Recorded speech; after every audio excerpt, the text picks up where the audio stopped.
તો મિત્રો આપણે અમદાવાદથી આવવાની ફાઇનલ મહેનત સફળ રહી છે.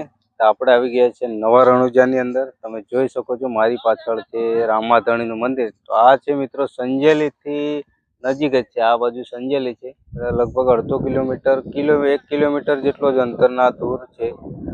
તો આપણા દર્શન થઈ ગયા છે શાંતિથી, અને મહારાજ હારે પણ બી સારી એવી વાત થઈ.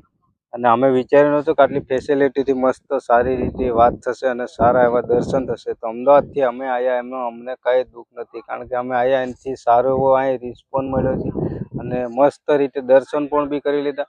હા, અને આ ઘણા ખરા એવા લોકોને ડાઉટ હશે કે આ 9 માળ કેમ બનાવવામાં આવે છે અને 9 માળનું કેમ મંદિર બનાવે. કારણ કે મંદિર તો આપણે નોર્મલ પણ બી આ જે આપણે જોઈ શકીએ છીએ એવા પણ બી બનાવી શકતા હતા. એનો ઇતિહાસ આખો આપણે મહારાજ પાસેથી લઈ લીધો છે. તો આ રીલની અંદર, તો આ વિડીયોની અંદર હું તમને લિંક આપી, તે લિંકમાં જઈને જોઈ શકો છો. તો ચલો, જય રામાપીર, જય રામાધણી લખવાનું ભૂલતા નહીં. બાકી ચલો હવે આપણે અહીંથી રામાપીરના દર્શન કરીને હવે જઈશું ઘરે.